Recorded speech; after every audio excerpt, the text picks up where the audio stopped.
You've probably seen You've probably seen my top 5 best Fortnite skins in my locker video. We're actually going to do basically the opposite. Number 5, we have Crossheart. Now, this skin is mostly good, which is why it's very early on the list. It's only the first one I'm talking about, but you might want to look at the face. That is pure horror at its finest. It's like watching a creepypasta and not really seeing any light in it. I do like the tattoos and overall mostly red coloring though. So this one gets a bit of a pass in the scheme of things like that. At number 4, we have the Decaying Dribbler and all the other zombified soccer skins. I hate these skins. I just don't want to wrap a female skin, especially if they're supposed to be cute. So flabbergasted that if you were to stare like that, you would be staring at a zombie. Like, at least the Gold Trooper makes it look good and cute still. That's what female skins are supposed to be in Fortnite, cute, and not just for those reasons. Don't get dirty-minded. Number 3, yeah, I mean, it's debatable, but for me, it has to go to the Special Operations Squad.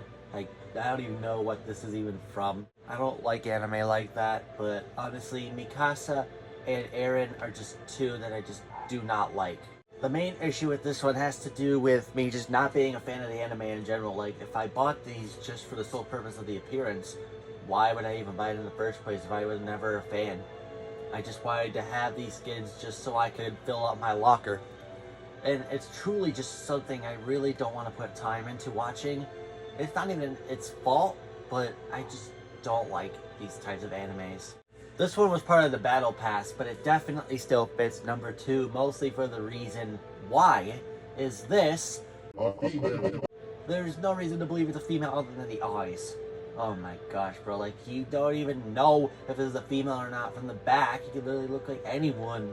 Like, I don't know why they would make this skin a female if there's no other redeeming qualities besides the eyes. I want an actual confirmed gender for these skins before I use them. And number 1, we have Doggo. I have one down in my room right now. Other than collector's purposes, I would never, ever, ever run this skin ever again because it signifies an implication of dog abuse. I know that's not what they were intending with this skin, and the fits themselves don't look too shabby. I know this is a Fortnite skin, and they didn't have that in mind, and they don't really think it's a big deal in a video game, because you're shooting at people anyway, of all animals and humans and whatever the case. But I just can't stick with this skin any longer. If I could archive it right now, I will, but I have to keep it so I can maximize my locker. I'm sorry, I'm not a fan of archiving skins because you don't fully delete them. So I mean, I have to see this guy in my archive section to remind myself of why I got it removed in the first place. Or if I could actually delete it off my locker and not use the archiving section, I totally would. But anyway, that has been my top 5 worst Fortnite skins in my locker video. Thank you all for watching, and this is all not really in a set order. There's no worst to absolute worst, if you know what I mean. So this is just whatever I happen to think of. But number 1 still stands. You gotta believe me. This is just something I agree with.